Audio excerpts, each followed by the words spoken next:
Good morning. It's Friday, July 29th, 2022. Welcome to another edition of Let It Be Known. It's what a day. It's the weekend, and we got a whole crew this morning to talk about things that are interesting, to say the least.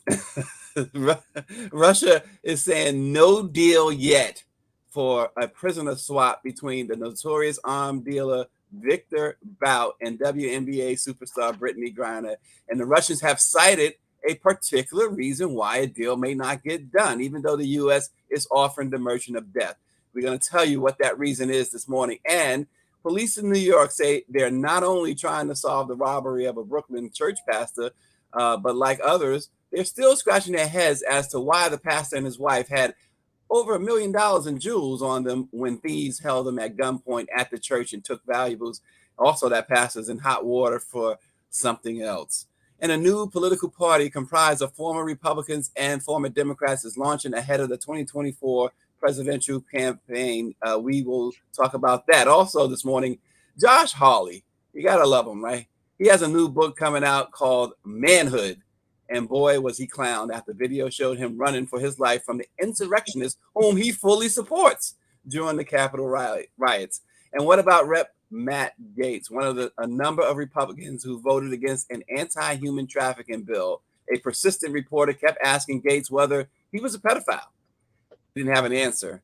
And finally, we do remember this morning Mary Alice Smith, known for her role as Letitia on A Different World and Effie Williams on Sparkle. She died yesterday at the age of 85. We discussed all of that this morning and perhaps some more with Cheryl Smith, the publisher of the Texas Metro News and iMessenger Media, Terry Sanders from the Omaha Star, and of course, the wonderful, great Sam P.K. Collins. What's up, y'all?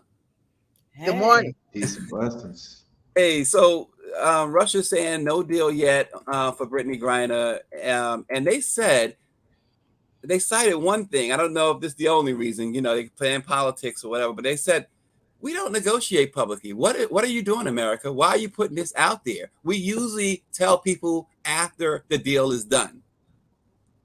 Is that why they've been, we in the beginning, you remember the WNBA, nobody really speak on this. So is that a reason why this deal hasn't been done? Russia saying America talks too much. Well, that's the height of hypocrisy, because Russia loves Donald Trump, and there's no one who talks more than Donald Trump. So, cut with the bull, cut with the false narratives, and just even talking about getting down to business about this so-called swap. I'm surprised that the people who are over here on these waters, on this land, who are saying, well, we don't negotiate with terrorists, or they're making excuses for keeping her there.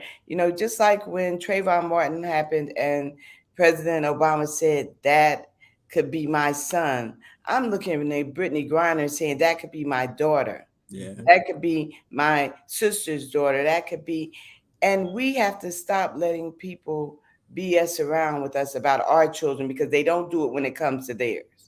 And talk about that even with other stories that we talk about today. But that's a bunch of bull. And, as I watched the Reverend Jackson at the National Bar Association, and prior to that, the Omega Psi Phi fraternity conclave, I just thought about, again, and this is something other Black publishers and we've been talking about, who is the next one?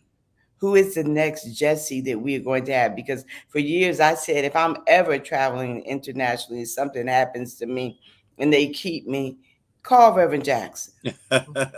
Well, Terry, the thing is, so Cheryl made a point there. She said they normally say we don't negotiate with terrorists. But here, the negotiations, they didn't just really leak out. The Pentagon, they came out, the Department of Justice came out. Everybody said, yeah, this is what we're doing. Now, they haven't confirmed that it's Viktor Bout, but it just seems like it is Viktor Bout. And we had this discussion before. Is that a little too much to give up here? Or I mean, we have some people, when we talked about this before, Terry, on this show, there was a lot of people writing in, no, no, no, no. You know, you can't tell all your business. Isn't that the rule? Don't talk about what goes on in the house.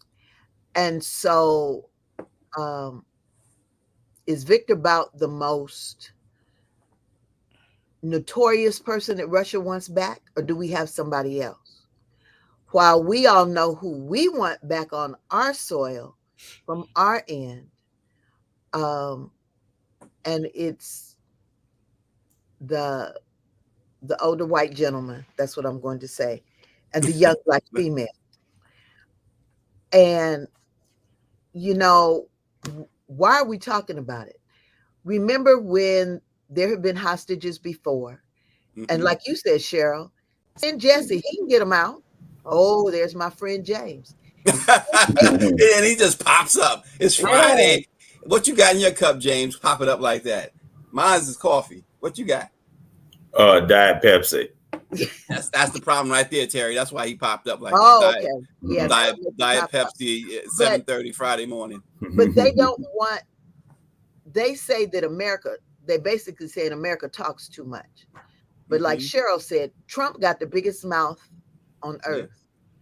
He tells everything, right, wrong, indifferent, accurate, inaccurate. And Russia was glad to talk to him. They were buddies. Right. And now he's not in power, but he's still talking. And how do we know he's not talking against what we're trying to do for them? We don't know that. That's a heck of a point. You know, we don't know what Trump is saying. Yeah. I mean, because he's not the president, he still has a working relationship. Yeah. Well, that was the thing, right? But let me throw this out there though. And I think, well, I know Greer was the first who brought this up to me when we were talking about this, I guess, yesterday. So they say the trade goes through Viktor Bout. They bring Brittney Griner home for Viktor Bout. Who will Russia look to snatch up next? Will it be Rihanna or Beyonce? Sam, any thought on that? And what would they ask? They better not get Beyonce. Well, I've said this repeatedly in my circles. Anybody with a U.S. passport needs to be wary these days about wherever they go, because with that U.S. passport, they are stepping into other countries on the backs of a country that is imperialistic, that has military operations all over the world, and is imposing a way of life that is just causing a lot of blowback. And that's the reality. We saw it with LeVar Ball's son in China. We see it anywhere else around the world where people with their American ethnocentrism go in and they do what they please. In Brittney Griner's case, I'm not going to say that's necessarily what happened to her. At the very same time, when it came to the negotiations, we're talking about social media pressure. We're talking about people in the grassroots who were really rooting for Brittney Griner and pressured the Biden administration to do something, which is why the news leaked out. Now, Russia's going to play the long haul game, and they have a lot of leverage right now because no matter what the Biden administration does, they lost. If Brittney Griner comes home, they let go of an arms dealer that's doing arms dealing without the United States, because let's keep it 100. The United States is the #1 arms dealer in the world, and they're just mad that somebody is not doing it with them. That's all it is, quiet as kept. And, right now, Russia has a lot of leverage. And I got one more thing to say about this whole Donald Trump thing. I'm not willing to trust the CIA, the FBI, any kind of alphabet boys when it comes to what Donald Trump did or did not do. I think that Russia was a scapegoat for the Democratic Party's lack of initiative in sparking the imaginations of their voting base in 2016. I think that Hillary Clinton and the other old heads of the 70s, 80s, and so forth, they need to step down. And when they didn't get what they wanted, they blamed Russia, and they did it for 4 years. And it needs to stop right now. I yield. Sam has laid the gauntlet down, and I think we can move on now to the next. Hey, this is why we love Sam. Sam, unapologetically, I'm going to say unapologetically Black. Police in New York say they are not only trying to solve the robbery of a Brooklyn church pastor, but like others, they are scratching their heads, James, about why this pastor and his wife during a live stream service had $1 million in jury on between he and his wife, and as we see there, I mean, was robbed. And this pastor's got some other problems too, James. What's the deal here? You know, I can't believe this. I mean, is this real? Is this live or is it Memorex? What is this? I mean, who walks around with $1 million worth of jewelry? I mean, white folks all the time, and nobody say a damn thing. Yeah, you know, this is just the most ridiculous thing I've ever heard of.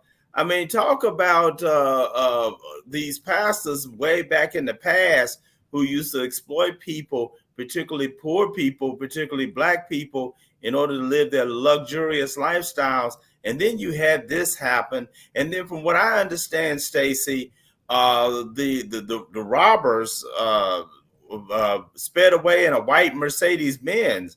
I mean, where are we? Is this Wonderland or something? I don't understand this. This is just outrageous. So go ahead, Cheryl. Cheryl was jumping on you, so I gotta, as Sam would say, I yield to Cheryl. You know, it's amazing what it's like. There's a mentality that, and I'm not saying anything about the prosperity preachers or anything. Now I'm just thinking about how Black people are expected to be poor and not have money and not have affluence. And so I'm just thinking about, from the police's perspective, why you give a damn why he's walking around with it on. You don't ask white folks when they get robbed, why are you walking around with that? Because there's a psyche, there's something in our psyche that says they supposed to have it. Well, is there, but let me ask you this. I'll just throw this out there. So those we look up to are supposed to, you know, like a police officer shouldn't run the red light for no reason, right? A pastor is considered a community. He sets the tone for the community, right? So most of the parishioners, they don't have the means to do what he does, to have $1 million in jury and things of that nature. Should they understand or read the room, in other words, and say, okay, you know, maybe that's just too much in this area, and you know, I'm supposed to set the example. I mean, is there anything to that? They're entertained. Well, they aren't all entertainers, but there are a lot of entertainers who are members of every profession, and they, just like the professional athlete, they get paid to entertain. And for some people, church is a show for them. Mm-hmm. But even still, I'm looking at people. $1 million is nothing to some people. And, you know, just like even when we go, like, I'm going to talk about the Black press specifically right now, because we're supposed to get excited when somebody says, well, we're going to give you $10,000. $10,000 is not any money for a company that has 40% of their consumers look like us, but you're going to spend $10,000 to advertise with us. And we get so happy to accept pennies, and that's what it is. So, you know, for me, I don't care how much jewelry they had on. The police need to be concentrating on solving the crime, not asking why you had that much money on. That's like blaming the victim, a rape victim, for why you had on that short dress. You're deflecting, and you only do that crap with us. Well, one of the other things too, Terry, that they came up with is that this pastor, his name is Bishop Lamar Whitehead, and the church is the Brooklyn Leaders of Tomorrow International Church. They are now claiming too that he pilfered $90,000 from one of his parishioners' retirement account, and so he's being investigated for that as well. Who told that? I mean, how do they know that? Well, the fact is, okay, so there's a lawsuit. There's a lawsuit, though. There's Terry. a lawsuit. Okay, yeah. So there's a lawsuit. But again, I agree. James put in the chat, The Millionaire Next Door, and when you have it, you don't show it. Mm-hmm. And when you show it, you probably really don't have it. And that's why you're showing it. I mean, I live in the city where one of the richest men, Warren Buffett, lives. And you can see him out to dinner. He looks like a crumpled old white man. I mean, wrinkled plaid shirt. He drives an old used car. He doesn't live way out in Omaha. That would be West Omaha in the plush area. He lives in the center of the city. You know, he's plain old folk. He got the money. Yeah. Now let us have the money. Yeah. And Terry, they can do that because They can. if ours were walking around looking crumpy and grumpy and say, look at our pastor, can he do better? I worked at a radio station and I'd show That's up true. at the station and you'd see all of these high dollar cars. And guess what the owner drove? A Beater. Chevy, Mercury Mystique. Or something. That's what he wore. That's what he drove there. So we have different ways of dealing with the wealth or the wealth we don't have or we want to perceive to have. But again, the police don't need that question could come from other folks. You don't need to be questioning the victim about why you got $1 million. Yeah, well, that's none of their business. So I agree with Cheryl. Yeah, well, Daniela Pierre writes in that white folks do it all the time and they wear priceless heirlooms too. And but then on the other side of the coin, David Youngblood says he has a problem with a preacher wearing $500,000 in jewelry. He says it's crazy. So you're going to have both sides of that, perspective there, right? He was taping a show, right? No, that was live. No, I was just wondering because like I put on these $1 million earrings because you all this morning. Well, I guess you're not getting just $10,000 in advertising. And we need to watch who's coming through that door. Yeah, I have to watch who's coming through the door. It's just I just wonder if he was doing a show, if he put on a jewelry for the show. But we're good at spending each other's money and watching each other's dollar for sure. Yeah, there's something called minding our business, right, Cheryl?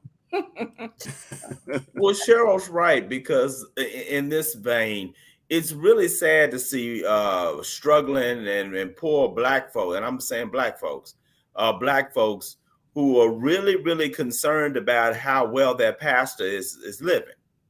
And that pastor is living, as we say in Texas, high on the hog, and they can barely pay their rent and as well as their tithes. I mean, that just doesn't make sense, but that's just what we do.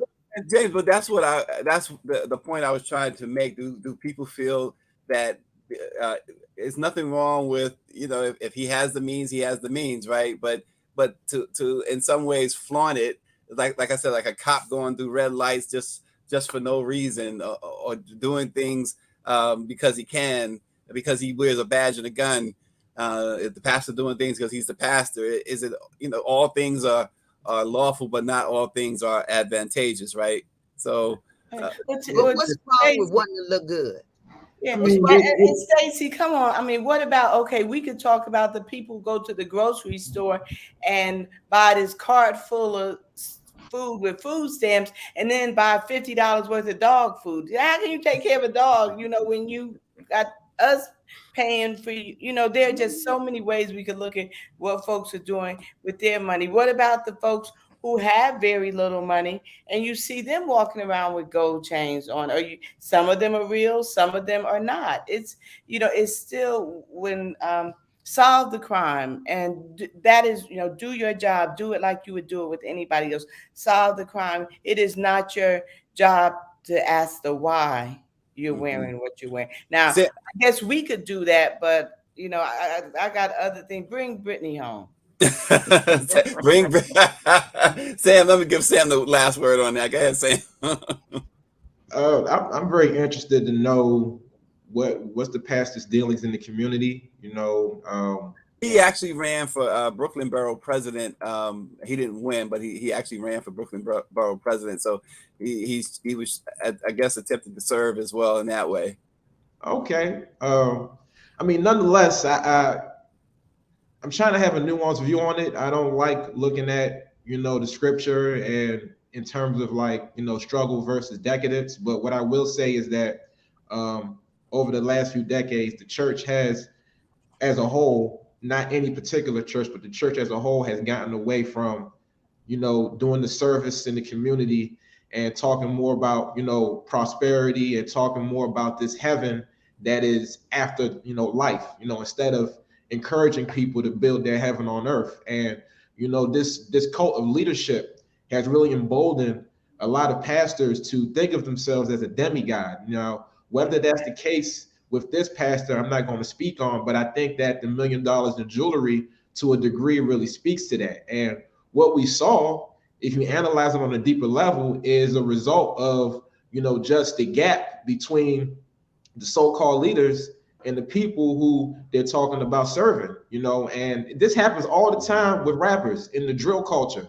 Rappers, they pinpoint their location, they go on live with their jewelry, and then the same thing happens to them because they're flaunting something that everybody else wants. And if you focus on the decadence and the materialism, then that is exactly what happens. Yeah. Well, a new political party comprised of former Republicans and former Democrats is launching ahead of the 2024 presidential election, moving forward together. You see there, Andrew Yang, I believe that is. And so, James, you're the historian. What's the deal with this, and will they have an impact? I'll be very direct. The answer is no. I remember John Anderson ran for president in 1980, and I was a teenager, and I was in high school, and I thought I knew about politics, and I'm dating myself. And in 1980, because I didn't want Ronald Reagan to be president, but I wasn't crazy about Jimmy Carter either. So this man named John Anderson, who was a Republican congressman, ran an independent campaign for president, and he did very well, but he didn't win. And then that crazy Ross Perot ran in 1992 and in 1996, and he didn't win. So I don't believe in this movement. I think this is just another movement from people who are frustrated because they haven't, as Sam put it, I'm paraphrasing Sam, who haven't organized and gotten themselves together in order to take back the parties that they claim to have lost. Yeah. Hey, Terry, James told us he was 30 years old the other day. Now he was teenager in 1980. So, that's your friend. Listen, that's my buddy. Josh Hawley has a new book coming out called Manhood. And boy, was he clowned after the video showed him running for his life from the insurrectionists. You remember now, he gave them the power to the people fist. And then next thing you know, he was taken off for cover. Man, people in this video age and in this social media age, you get outed all the time, and you don't know who's got a camera pointed at you. And I'm sure that was the Capitol cameras pointing at him. That was surveillance. But you got to watch what you say because you're going to have to back it up. Yeah. And what can Josh say? You saw him almost screaming, running down the hall. Save me, save me. Is that how he said it, Terry? That's how it looked. That's how it looked. Save me, save me. It seems like, I can see that's that. That's how it seemed. So now you want to come out with your book. And people are like, really, Josh? What? Because on January 6th, you weren't so bold. And so I think that I am a fan of social media. Don't get me wrong. I tell people I'm the oldest millennial you will ever meet. But wait, Terry, let me say something because see? But Jennifer Keys writes in that you saw Josh quote unquote running man. But isn't that, guys and ladies, isn't that the typical bully? Like when he's with his crew, he's all he's all that, and then you see he by himself there, he's fleeing. Right? Isn't that typical? Yeah, he has no backup, and it's human. Because had I been there, I'd have been running and hollering.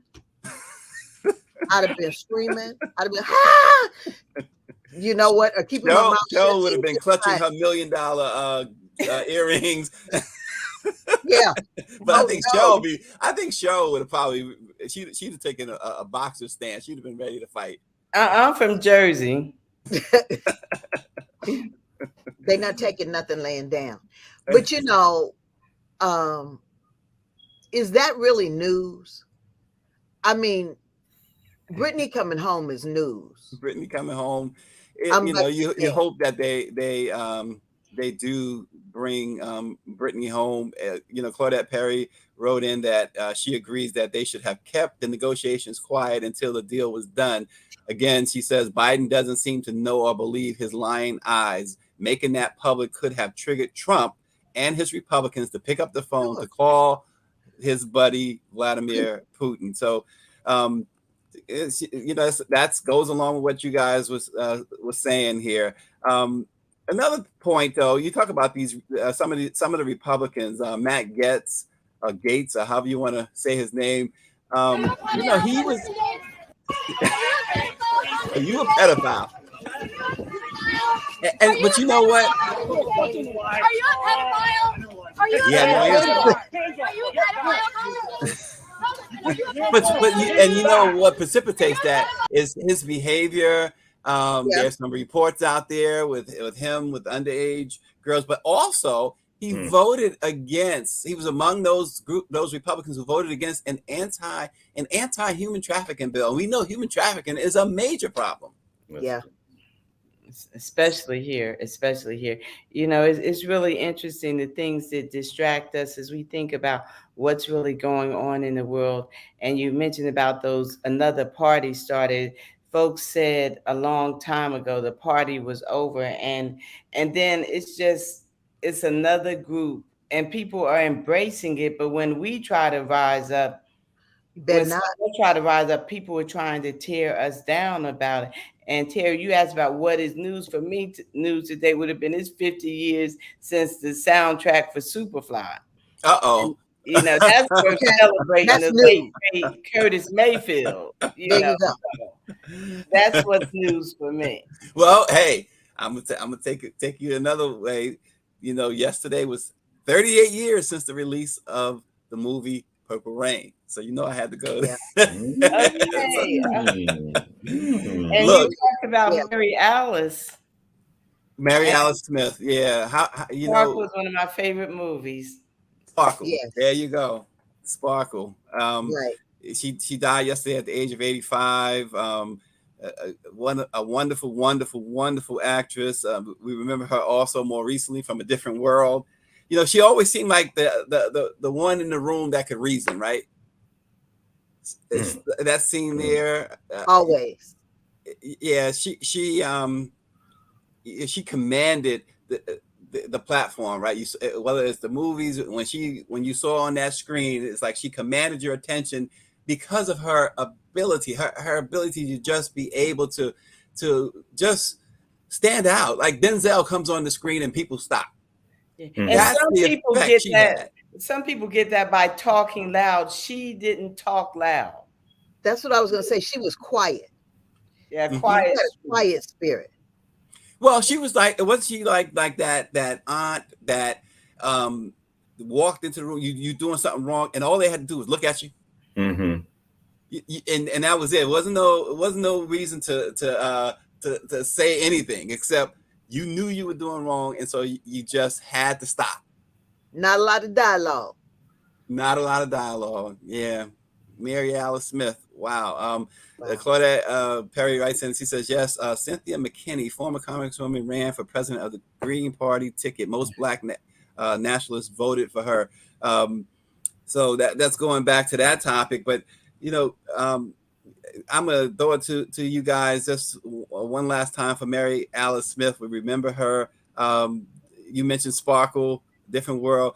Sam, what do you remember most about Mary Alice Smith? I'm going to date myself. I'm the youngest. I'm the guy sitting at y'all feet. She was the oracle to me, So I'm an '80s baby, '90s kid, and when I saw her in The Matrix and the way that she put Neo on their road, you know, that's what I remember her by. And of course, you know, as we acknowledge her transition and we give her, you know, her flowers, I just think about, you know, Hollywood right now and, you know, what social media has done in terms of people entering the industry. And of course, it's created, you know, more doors, but we also got to talk about that balance between entering the industry and getting the appropriate training and, you know, just molding yourself as an actor or actress. And, you know, this ancestor here was very good at what she did. And, you know, she made every role believable. So, you know, shout out to her. Much love.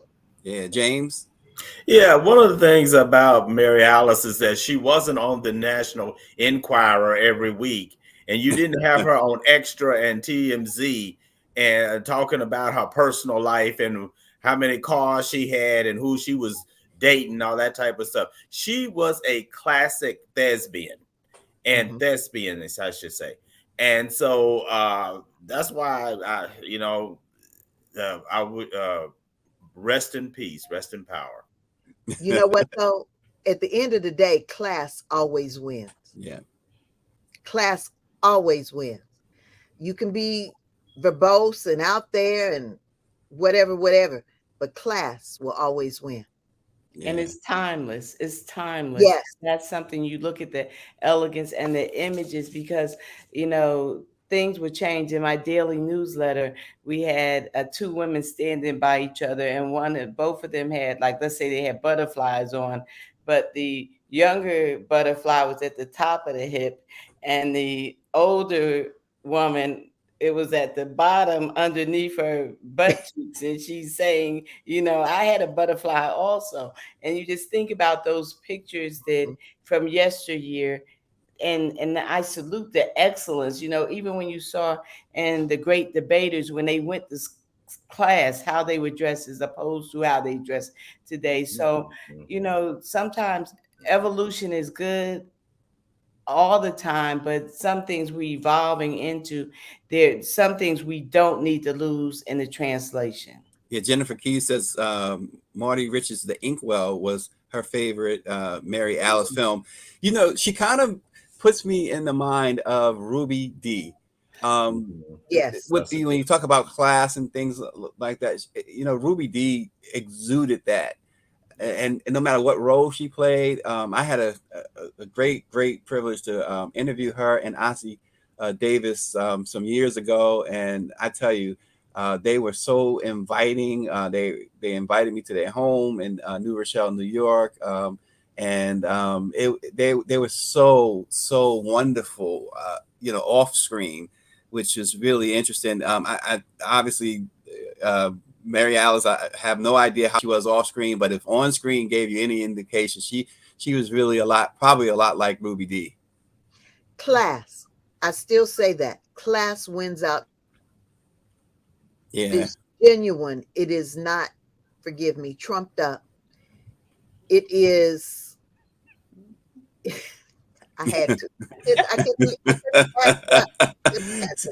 Boy, oh boy, the pun this morning, the pun. It is not, it is genuine. It's from here. It's from the heart. You wake somebody up in the middle of the night and they are timeless and classy. Yeah. Some of these folks wake up and it's like, ooh. Well, thank y'all for keeping it classy this morning. We appreciate Cheryl Smith, the Texas Metro News, and her $10 million jewelry that she wears. We appreciate that so much. Terry Sanders, Omaha Star. Y'all really read the Omaha Star and the Texas Metro News. Cheryl sends out these e-blasts every day. You got to check it out. These are some really great newspapers, great information all the time. Go on their sites and check them out. Of course, read Sam and James in the Washington Informer, another great NMPA member newspaper. The Black Press, y'all, 195 years. That means a whole lot. Born before the end of slavery. Timeless. There you go. And that's how we will leave this morning, timeless. And again, we remember Mary Alice Smith. Thanks for watching. Let it be known. Have a great weekend, and we'll see you on Monday. Enjoy, everybody. Enjoy.